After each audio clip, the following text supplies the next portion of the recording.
Hi, today is 29th of June 2020. Let us have a quick brief of today's newspaper. उससे पहले 28th of June के MCQ के answers हैं. First, operation flood के father हम बोलते हैं वर्गीस कुरियन को. This is milk revolution. Then second is not correct पूछा था यहाँ पे. तो जो सर्वोदय प्लान है इसको इनिशिएट किया था मिस्टर JP नारायण ने. It is not by mister Vinoba Bhave. Then third is world bank को बोलते हैं हम bank for reconstruction and development. Fourth है GATT WTO इस डिस्कशन के बाद बना था. उरुग्वे राउंड ऑफ डिस्कशन के बाद GATT रिप्लेस हुआ था वर्ल्ड ट्रेड ऑर्गेनाइजेशन से. Then fifth is TRIFED. ये ट्राइफेड बहुत इंपॉर्टेंट इंस्टीट्यूट है. This is for to promote the marketing of all the horticulture product. ये ट्राइबल्स एरिया एंड इसके लिए बहुत ज़्यादा सिग्निफिकेंट है.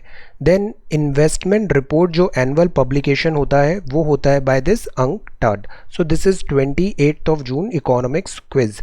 Today we are going to talk about all these topic.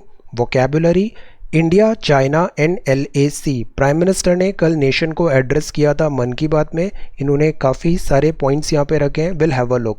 Second is about ham operators. ये जब भी disasters होते हैं तो ये जो हैम रेडियो होता है ये काफ़ी इंपॉर्टेंट टूल बन जाता है फॉर कम्युनिकेशन.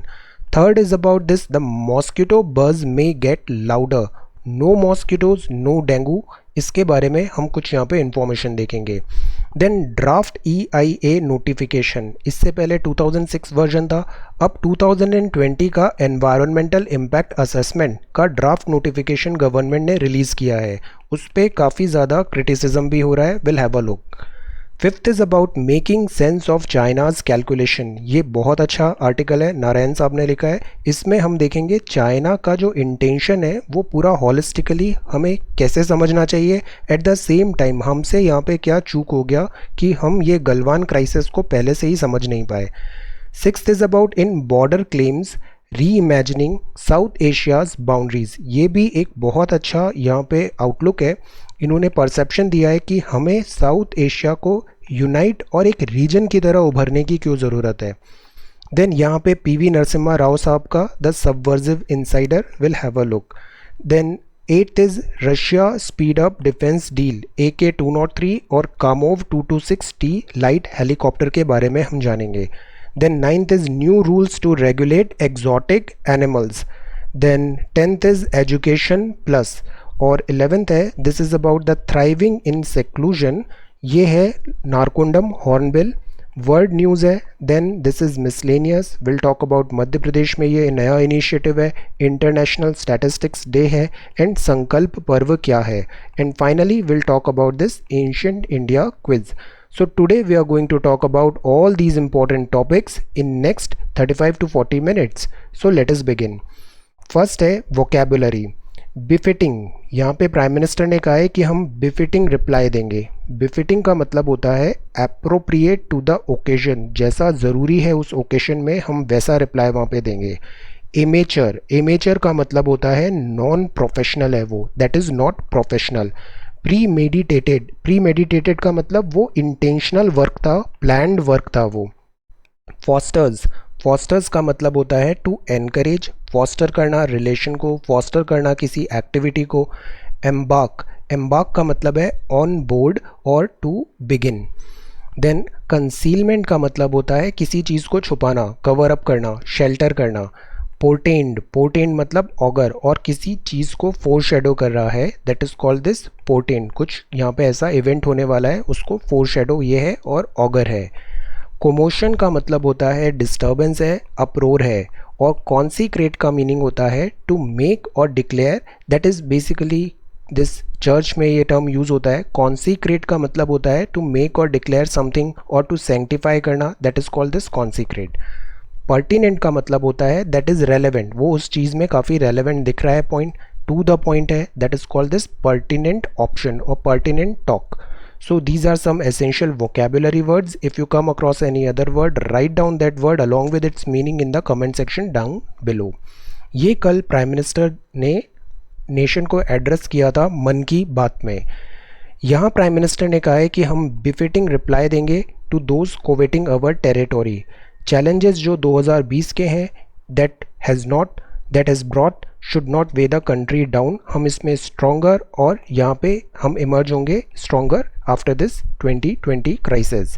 इंडिया ऑनर करता है spirit of friendship. It is also capable of giving appropriate response to any adversary without shying away. See, हम अक्सर जो भी इंस्टीट्यूशंस होते हैं जैसे आरबीआई हुआ या फिर फाइनेंस कमीशन एंड ऑल, इसके जो हेड जो बात करते हैं ना उसमें काफ़ी ज़्यादा वेटेज होता है, इंपॉर्टेंस होता है। So if prime minister himself is saying something on this international relations and affairs, then उसका बहुत ज़्यादा सेंस बनता है और उस पर इंपॉर्टेंस गवर्नमेंट काफ़ी ज़्यादा दे रही है। तो we should understand that very well. यहाँ इन्होंने बताया है कि इंडिया हमेशा से पीसफुल लविंग कंट्री रहा है, हमने कभी ऐसा किसी दूसरे कंट्री पे ऑपरेशन नहीं किया। So we are very much able to defend ourselves as well. यहाँ एक बहुत अच्छा कोट इन्होंने यहाँ संस्कृत का श्लोक लिखा है, this is very important, you can use it writing in IR and this ethics. विद्या विवाद धनम मदय शक्ति परेशान परिपीड़ा नया खलस्य साधु विपरीतम मैतात ज्ञानय धन्य च रक्षणम। इसका मतलब होता है फॉर क्रूक्ड पर्सन, अगर पर्सन क्रूक्ड है तो उसके लिए नॉलेज एक मिंट है आर्ग्यूमेंट करने का, शो ऑफ ज़्यादा होगा, आर्ग्यूमेंट ज़्यादा आएंगे। वेल्थ है उसकी ईगो को सफाइस करने का, सेटिस्फाई करने का। पावर उसके लिए है टू ट्रबल अदर्स। ये क्रूक्ड पर्सन्स के कैरेक्टरिस्टिक्स हैं। The opposite is the case among noble soul. Knowledge उनके लिए मतलब होता है फॉर विजडम, वेल्थ उनके लिए मतलब होता है फॉर डोनेशन, पावर उनके लिए मतलब होता है to protect the weak. These are some very very good lines. अब 2020 में बहुत ज़्यादा क्राइसिस आ रहे हैं। हमारा साइक्लोन्स हमने देखा, cyclone Amphan, cyclone Nisarga, then locust attack आया। तो कंट्री इज़ डीलिंग विद से earthquake, floods, so many disasters are happening, but because हमारा रिजोल्यूशन है और हम काफ़ी ज़्यादा यहाँ पे स्ट्रॉन्गर इमर्ज करेंगे आफ्टर दिस क्राइसिस। ये एक बहुत अच्छा आर्टिकल हमने पढ़ा था, जर्म्स, गन्स और स्टील। जर्म्स हैं कोविड-19, गन्स चाइना दिखा रहा है और स्टील हमारी इकोनॉमी सफ़र कर रही है। We shall overcome. Lockdown phase over हो रहा है, अनलॉक फेज आ गया है।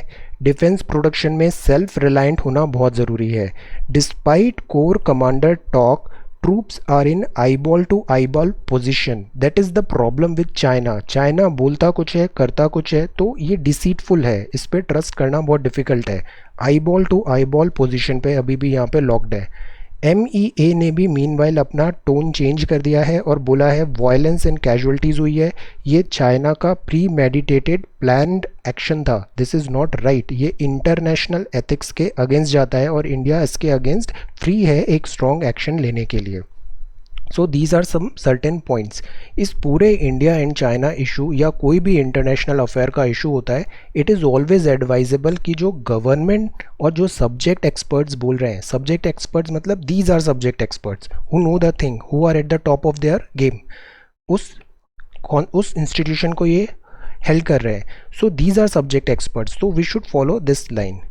Then this is tense stand off है, मीनवाइल कंटिन्यू है अलोंग द LAC। तो ये LAC के अभी तक के अपडेट्स हैं।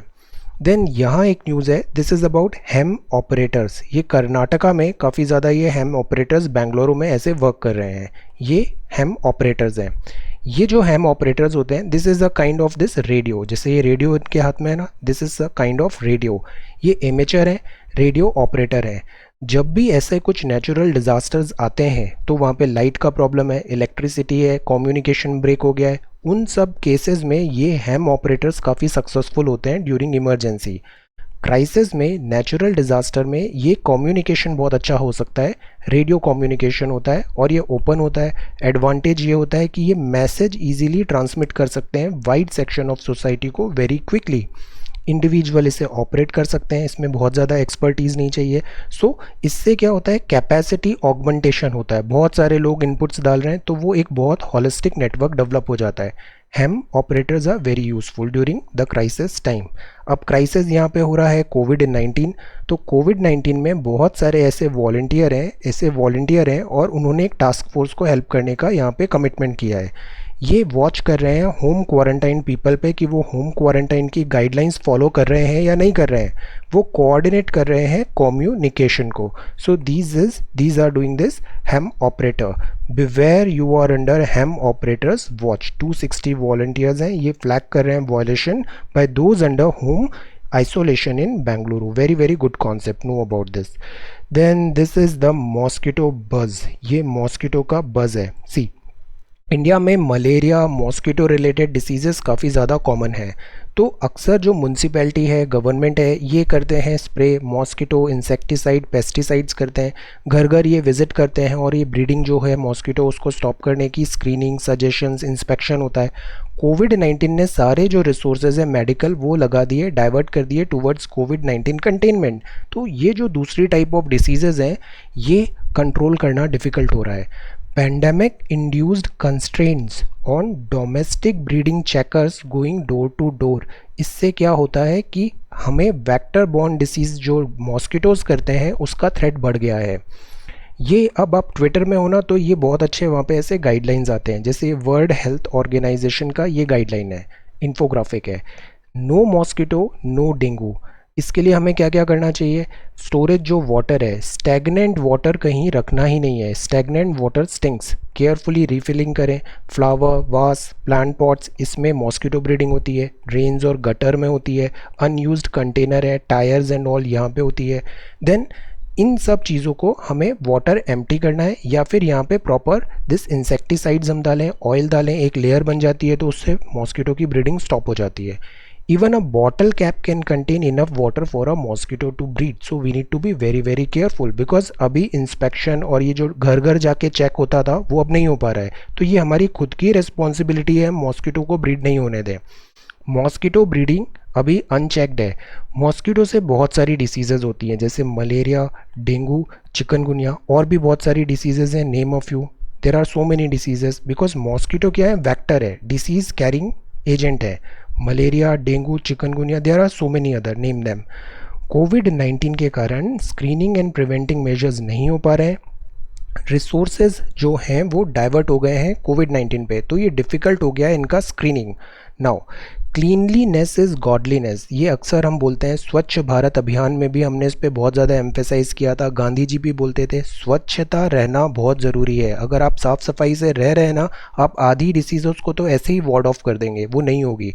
कोविड-19 में भी hand hygiene is important, then etiquettes are important, so cleanliness is godliness. ये अभी प्रेजेंट कॉन्टेक्स्ट में try to write a short note इनसे 100 वर्ड्स, ओके। ब्रॉडर पर्सपेक्टिव है, take full usage of your creativity. Cleanliness is godliness. Try to write a short note. Then this is about mosquito. ये page number 3 है।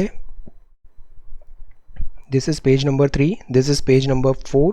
Then यहाँ पे बात है draft EIA notification का। Fosters non-transparency, encourage environmental violation. Environment impact assessment समझना बहुत ज़रूरी है। पहले क्या था, ह्यूमन जैसे सिविलाइजेशन डेवलप हुआ तो हम फॉरेस्ट को क्या करते हैं, डिग्रेड करते हैं, हम डेवलपमेंट करते हैं, जैसे रोड्स निकल रही हैं फॉरेस्ट से, डैम्स बना रहे हैं हम, तो इन डेवलपमेंटल एक्टिविटी के कारण एनवायरनमेंट पे इम्पैक्ट होता है।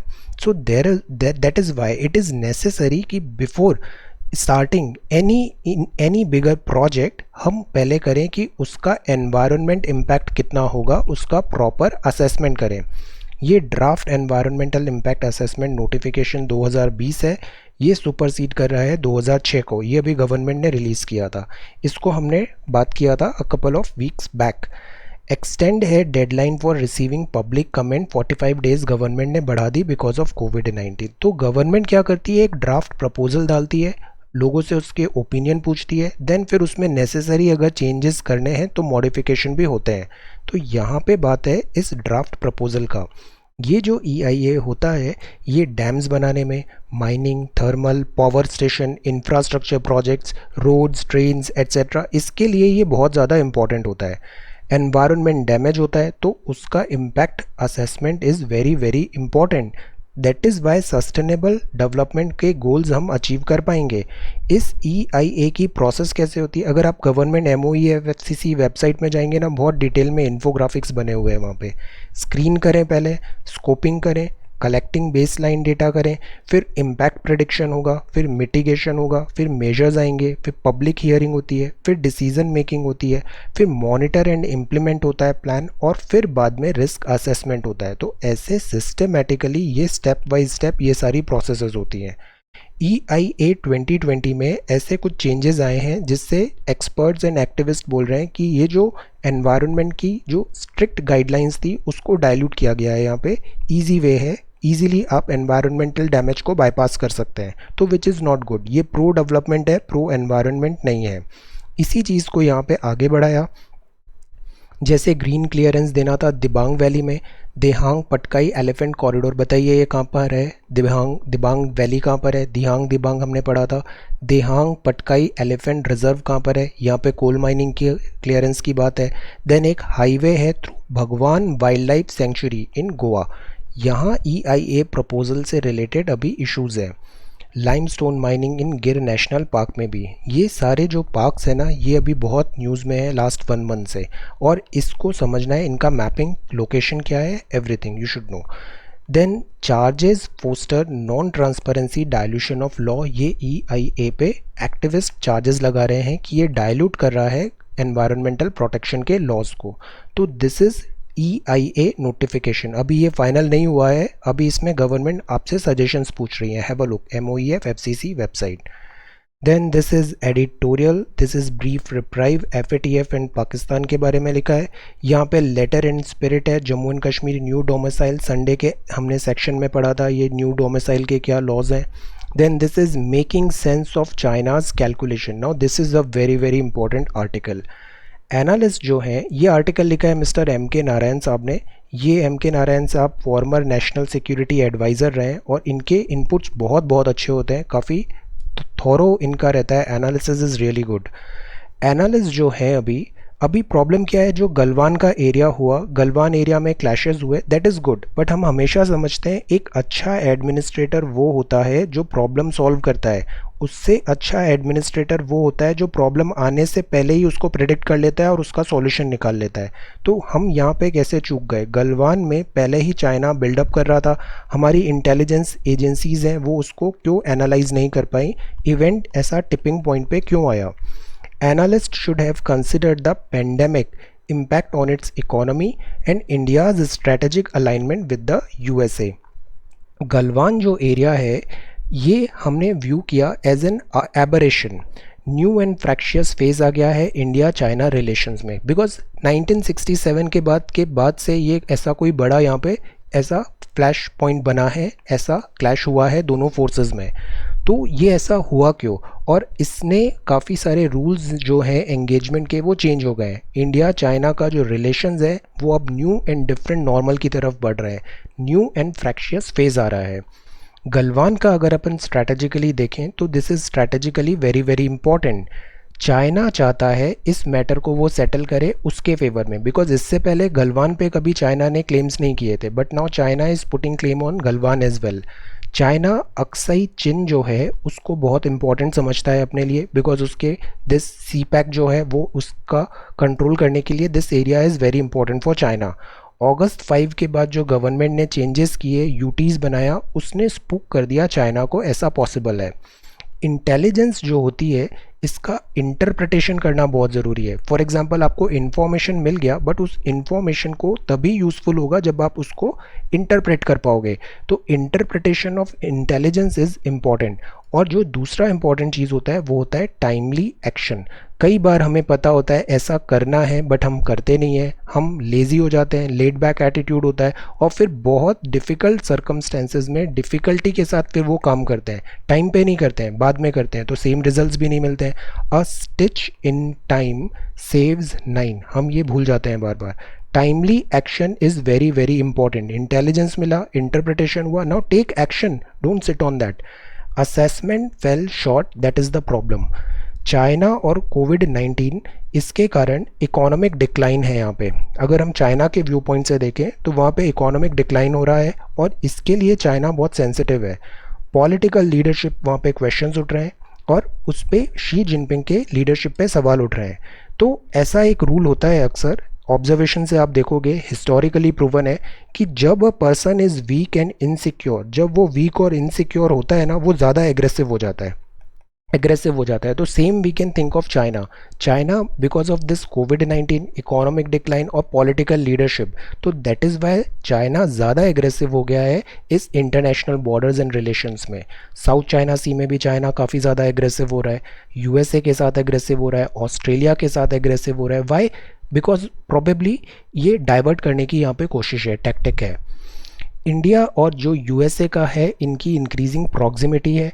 चाइना एक मैसेज भी सेंड करना चाहता है कि China is not afraid of USA. India को स्ट्रैटेजिक अलाइनमेंट के लिए वो चाइना बिकॉज इंडिया को इक्वल ट्रीट नहीं करता है। अगर आप वहाँ के न्यूज़पेपर्स देखो, उनके Ministry of External Affairs and जो जनरल बातें होती हैं, they treat China is more advanced and India is not at that level. ये उनका मेंटालिटी है। तो they do not want to treat India as equal. Strategic alignment वो यहाँ पे चाहते हैं।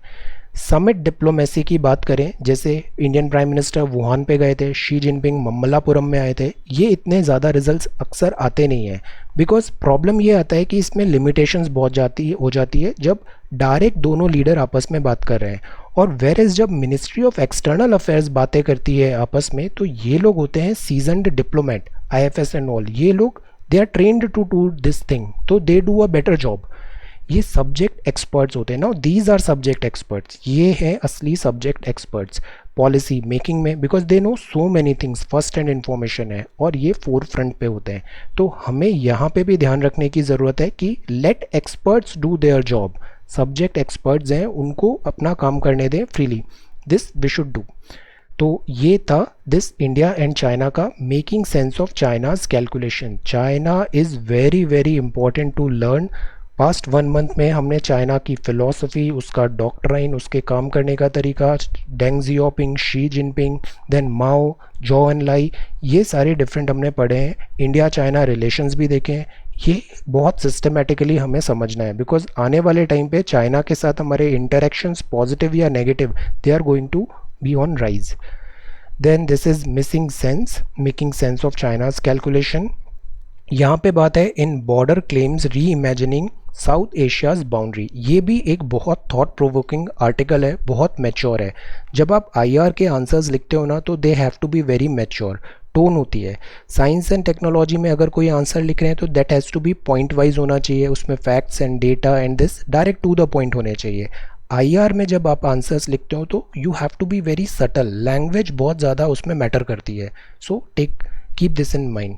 In border claims reimagining South Asia's boundary. See, period of social distancing है, पूरा साउथ एशिया अभी स्ट्रगल कर रहा है because of covid and public lockdown. Boundary के इश्यूज अभी हम ज़्यादा इंपॉर्टेंस दे रहे हैं, which is very surprising, perplexing. South Asia में gravitating towards a confrontational trend of popular politics. Nepal के साथ इंडिया के रिलेशंस हैं, तो ये कन्फ्रंटेशनल ट्रेंड है पॉपुलर पॉलिटिक्स का। ये पर्टिनेंट है टू लुक मेंटालिटीज़। ये जो मेंटालिटी का है प्रॉब्लम, वो सारा प्रॉब्लम मेंटालिटी का है। डिस्प्यूट्स जो हैं वो हैंडल्ड होते हैं, डिस्प्यूट जो एड्रेस होते हैं उसमें state as a sole arbitrator होता है। ये जो कई बार क्या होता है, डोमेस्टिक पॉलिटिकल कंपल्शंस होते हैं। नेपाल में उनकी खुद की डोमेस्टिक पॉलिटिकल कंपल्शंस हैं, इंडिया में कई बार खुद के डोमेस्टिक पॉलिटिकल कंपल्शंस होते हैं। प्रॉब्लम तब होती है जब आप खुद की डोमेस्टिक पॉलिटिकल कंपल्शंस को फॉलो करने के लिए इंटरनेशनल रिलेशंस अपने दांव पे लग जाते हैं, तो उससे काफ़ी ज़्यादा डैमेज होता है। स्टेट एज सोल आर्बिट्रेटर है, ये आर्टिकुलेट करता है ना, this is the problem. State जो बोलता है वो होता है, डिफाइन करता है, रिप्रेजेंट करता है नेशनल इंटरेस्ट को। टेरिटोरियल जो बाउंड्रीज होती है ना, अगर आप बॉर्डर एरिया में जाओ, जैसे इंडिया एंड नेपाल के बॉर्डर में जाओ, तो you would see a very different thing over there. India and Bangladesh के बॉर्डर पे जाओ, you would see very different thing, because political boundaries अक्सर मैप में ड्रॉ होती है, बट जो आसपास के लोग होते हैं वो काफ़ी इंटरकनेक्टेड होते हैं। Valued more than lives, livelihood and wellbeing. Now this is the problem. हम टेरिटोरियल बाउंड्री को बहुत ज़्यादा एम्फेसाइज करते हैं, जबकि जो हमारे दोनों कंट्री के लाइव्स हैं, उनके लाइवलीहुड्स हैं और उनकी वेलबिंग है, ये बैक स्टेज ले लेती है। Patriotism is good, but ultra patriotism, ultra nationalism is not right. ये जो जिंगोइज्म होता है, सेंसेशनलिज्म होता है, दिस इज़ नॉट राइट, ये फुलिश है। कॉन्टेस्टेड आइडियाज़ हैं, रीजनल आइडेंटिटी, पॉलिटिक्स, ऐसा कोई कॉन्सेप्ट ही नहीं बनाया हमने। जैसे साउथ अमेरिका में एक आइडेंटिटी है कि we are South American, Europe में एक आइडेंटिटी है कि वी आर यूरोपियन, अफ्रीका में एक आइडेंटिटी है we are this African nations. Nations are different but we have a regional identity. India में ऐसा कुछ है ही नहीं, दिस साउथ एशिया में ऐसा कुछ है ही नहीं कि साउथ एशियन कंट्रीज से पाकिस्तान, बांग्लादेश, इंडिया, श्रीलंका, नेपाल, उनकी एक कलेक्टिव आइडेंटिटी बने कि we are South Asian nations और कुछ कनेक्टिविटी हो। This is missing over here. Life यहाँ पे बहुत फ्लूइड है और सबसे बड़ी प्रॉब्लम होती है भाषा। भाषा इतनी गलत होती है, लैंग्वेज ऑफ मायोपिक हॉस्टिलिटी होता है, पेनी वाइज एंड पाउंड फुलिश, छोटे फ़ायदे के लिए बड़े बड़े नुकसान करते हैं, मायोपिक हॉस्टिलिटी होती है। तो language again is very very important. Then border areas में ये फील हीट होता है। अक्सर आप देखो इंडिया पाकिस्तान बॉर्डर देखो, या फिर इंडिया एंड नेपाल बॉर्डर, या फिर इंडिया एंड बांग्लादेश, या फिर इवन अरुणाचल में आप देखो India and China and then Ladakh and all.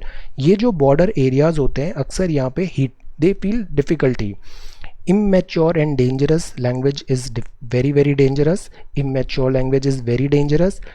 What we need to do is plurality ज़रूरी है, differences and inclusivity होनी चाहिए, coherence होना चाहिए borderland ontology पे। Tell me the meaning of this ontology.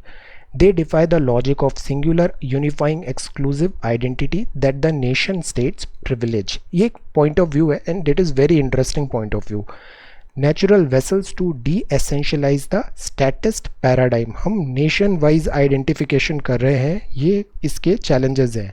Nepal के साथ हमारे कल्चरल, हिस्टोरिक, फैमिली टाइज हैं। यहाँ पे हम अक्सर बोलते हैं रोटी बेटी का रिश्ता होता है नेपाल के साथ। पोरस बॉर्डर है हमारी, इतने ईयर्स ऑफ दिस फ्रेंडलीनेस है and because of this ultra nationalism in both side ये रिलेशंस यहाँ पे ट्रबल हो रहे हैं। नाउ ऐसी कुछ बॉडीज़ हैं, जैसे एक बिम्स्टेक है रीजनल आइडेंटिटी के लिए, एक बॉडी है BBIN। Okay, try to write a short note on BIMSTEC and this BBIN। ये भी अगर बिकॉज ऑफ नेशनलिस्टिक टेंडेंसी होती है तो ये भी जेपार्डी में आ जाता है। Try to write a short note. Then South Asia जो है they need to think as a region. Regional cooperation is necessary. Ontologically ये एम्प्टी है, ये ज़्यादा रिवॉर्डिंग रहेगा अगर हम यहाँ पे यूनिफाई करें। अदरवाइज हम आपस में फाइट करते रह जाएंगे and we would miss out many other bigger things. So again very very interesting and good view point. Then यहाँ पे बात है पीवी नरसिम्हा राव साहब का। ये पीवी नरसिम्हा राव साहब हैं, ये लॉयर पॉलिटिशियन थे और 9th prime minister of India थे फ्रॉम 1991 टू 1996। इनका बहुत अच्छा कंट्रीब्यूशन है इंडिया में। वाई? बिकॉज इन्हीं के टाइम पे आए थे economic reforms. Vice president of India mister Naidu ji ने एक बहुत अच्छा आर्टिकल लिखा है, I have shared it in Twitter, have a look. इनके बारे में, इनके कंट्रीब्यूशन के बारे में, अमेजिंग लीडरशिप। इकोनॉमिक रिफॉर्म्स जो थे इसमें liberalisation, privatisation, globalisation, NCERT class 11, these are very very important terms. इसके चैलेंजेस भी देखने हैं। वहाँ पे हमने NCERT में पढ़ा है कि LPG ने सर्विस सेक्टर को तो बेनिफिट दिया बट मैन्युफैक्चरिंग और एग्रीकल्चर सेक्टर में इसने इतना फ़ायदा नहीं पहुँचाया है। तो इसके प्रॉफिट्स भी हैं, लॉसेस भी हैं, बट ओवरऑल इसने काफ़ी बेनिफिट किया हमें। Shaped new India. अब sailed ship through difficult water. कभी भी कंपैरिजन होता है ना तो दो इरा का कंपैरिजन इज़ डिफ़िकल्ट। ये जो 1991 का दौर था इंडिया में, ये बहुत डिफ़िकल्ट टाइम था। वर्ल्ड लेवल पे भी this Russia and all, USSR का डिसइंटीग्रेशन हुआ, काफ़ी ज़्यादा चैलेंजेस आ रहे थे इंडिया में, डोमेस्टिकली बहुत सारी इवेंट्स हुई यहाँ पे। That was a different time, different era. तो comparison is, that is why should be avoided because that was a different time. इन्होंने अपने समय पे जो उस टाइम की स्थिति थी उसके हिसाब से इन्होंने काफ़ी अच्छा काम किया। Sailed ship through difficult water. Then government should not aid media extinction, और ये मपला अपराइजिंग, ये कल हमने पढ़ा था संडे में। And then GDP, see GDP where it is heading to, GDP underground हो गई है। देन दिस इज़ रशिया, ये न्यूज़ है 8। Then this is about this is page number 9। This is Kashmir और ये पेज नंबर 10 है। Exams should be flexible and fair. But before that यहाँ पे रशिया का एक न्यूज़ है। रशिया में क्या है यहाँ पे, that is about this long pending contract for this AK-203 and Kamov 226T light helicopter. ये काफ़ी टाइम से पेंडिंग था हमारा रशिया के साथ में। इसको अभी जब हमारे डिफेंस मिनिस्टर रशिया गए थे तो उन्होंने इसको रिवाइव करने की बात किया है यहाँ पे।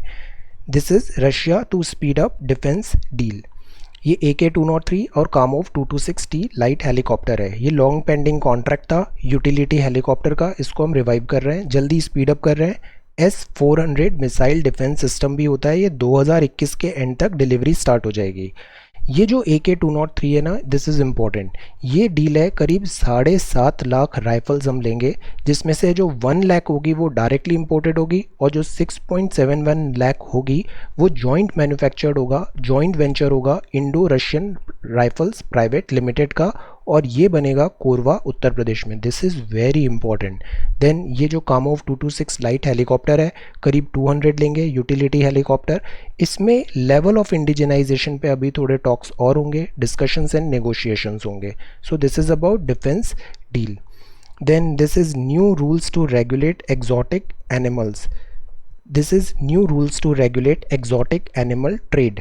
11 जून को हमने ये न्यूज़ किया था, दिस मका। ये जो सेंटर ने लोगों को बोला था आप वॉलेंटरी रिपोर्ट करो अगर ये एग्जॉटिक स्पीशीज़ का आप ट्रेड कर रहे हो। जैसे ये ब्लू एंड गोल्ड मक्का है, पॉपुलर एग्जॉटिक पेट की तरह इसे यूज़ करते हैं। ये MOEFCC की एडवाइजरी थी, वॉलेंटरी डिस्क्लोज़ करें अगर आपके पास ये है as a pet. Illegal wildlife trade इससे स्टॉप करना है। और दूसरी चीज़ स्टॉप करना है वो है जूनोटिक डिसीजेज़। जूनोटिक डिसीजेज़ क्या होती हैं? जो एनिमल्स से ह्यूमंस में ट्रांसफ़र हो जाती हैं, जैसे कोविड-19 भी।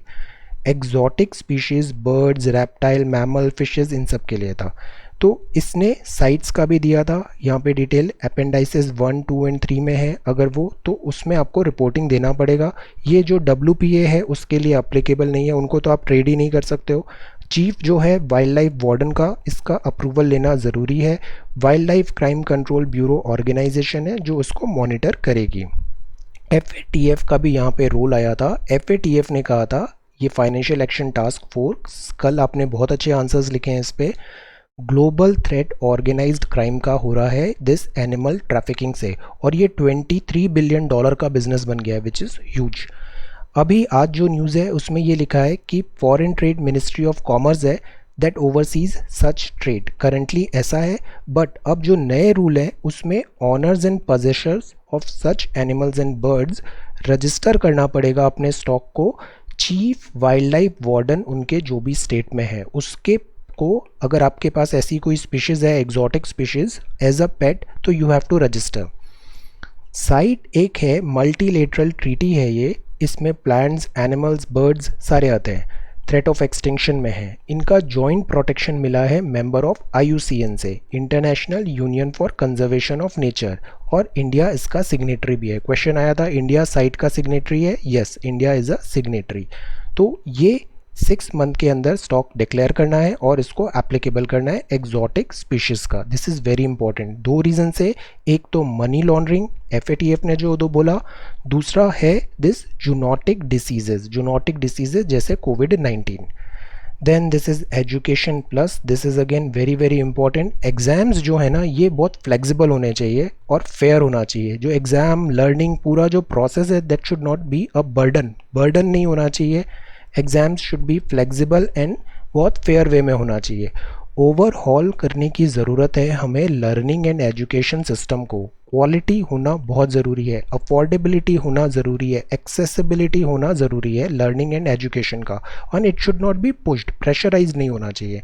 हमारे यहाँ क्या प्रॉब्लम होती है, हम रैट रेस पे बहुत ज़्यादा बिलीव करते हैं, नंबर्स पे बहुत ज़्यादा बिलीव करते हैं। लर्निंग्स हो या नहीं हो दैट इज़ अनदर थिंग।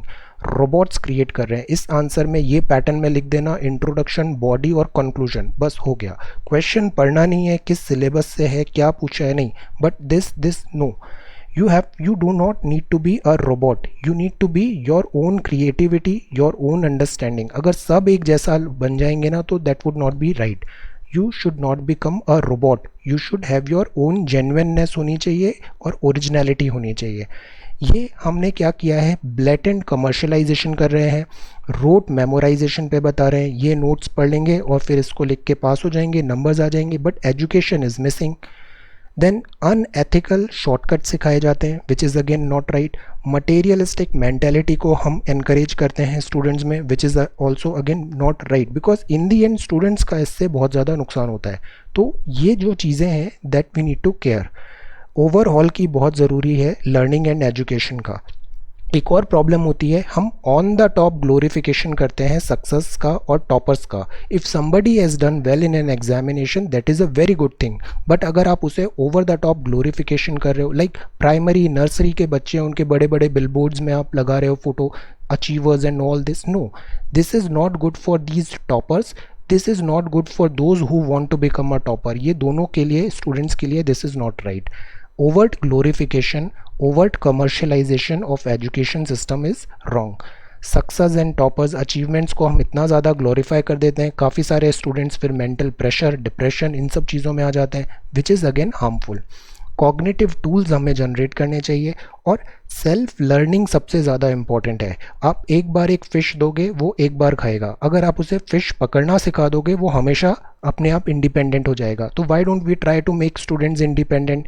हम उनको हैंड हेल्डिंग बताते हैं कि इस तरीके से आप करोगे then only you will get success. No, there could be many ways to get success.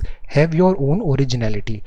Self learning बहुत ज़रूरी होती है. सेल्फ लर्निंग प्रोपेल हमें करना चाहिए. फिर हमको डिजिटल टूल भी एम्ब्रेस करना चाहिए. हम स्टिग्मेटाइज करते हैं फेलियर हो गया तो पता नहीं क्या हो गया. No, it's all right, it's not bad to get fail. Stigmatise करना इट्स नॉट राइट फेलियर को. देन ये है थ्राइविंग इन सेक्लूजन. तो यहाँ काफ़ी सारा है, हमें टीचर्स को भी समझना चाहिए, स्टूडेंट्स को भी, पेरेंट्स को भी, एवरीबडी. एग्ज़ाम्स जो होते हैं should be flexible and fair. Okay, education system होता है ये काफ़ी इंक्लूसिव होना चाहिए और एक हेल्दी लर्निंग एक्सपीरियंस होना चाहिए यहाँ पे.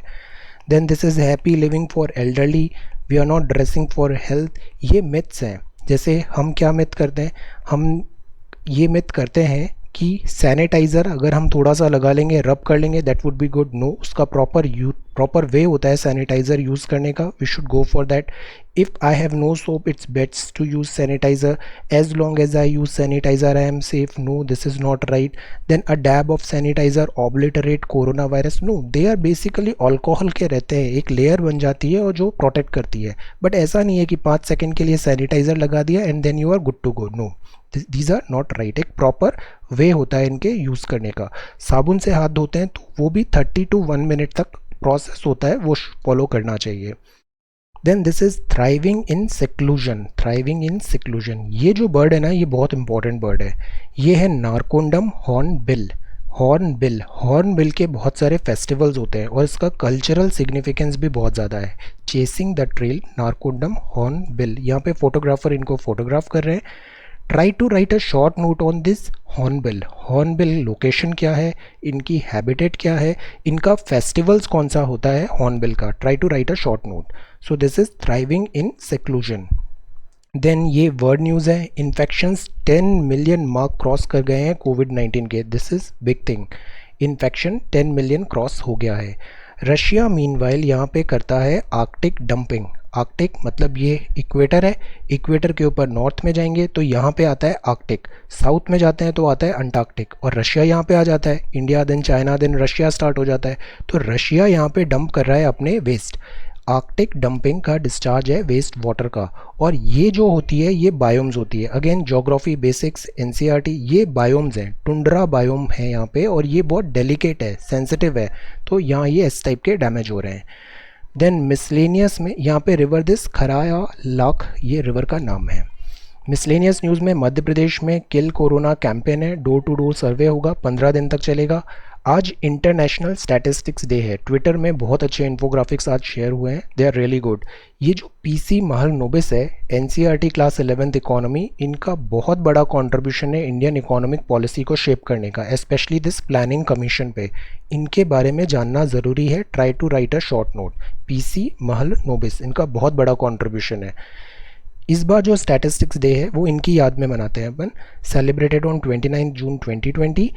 इस बार जो थीम है वो है SDG, sustainable development goal 3, ensure healthy lives and promote wellbeing for all at all ages. और SDG 5, achieve gender equality and empower all women and girls. ये जितने भी सस्टेनेबल गोल्स हैं ना, they are again very very important. SDG 3 and SDG 5.